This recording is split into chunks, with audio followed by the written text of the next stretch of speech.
Plus റൂമിലേക്ക് സ്വാഗതം.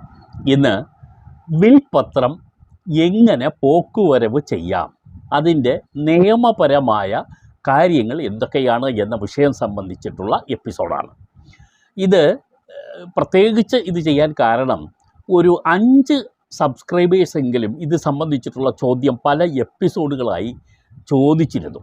ആ എപ്പിസോഡുകളിലുള്ള ചോദ്യങ്ങൾക്ക് കൃത്യമായ മറുപടി അന്ന് തന്നെ നൽകാതിരുന്നത് ഇത് സംബന്ധിച്ച് ഒരു വീഡിയോ പ്രത്യേകിച്ച് ചെയ്യാം എന്നുള്ളത് കൊണ്ടായിരുന്നു. അവർക്ക് നൽകിയ മറുപടിയിൽ ഞാൻ അക്കാര്യം പറഞ്ഞിരുന്നു.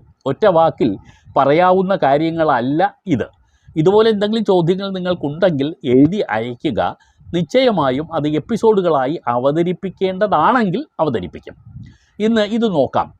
ആദ്യം വിൽപത്രം എന്താണെന്ന് നോക്കാം, പിന്നെ വിൽപത്രം എങ്ങനെയാണ് പോക്കുവരവ് ചെയ്യുന്ന രീതി എന്ന് നോക്കാം.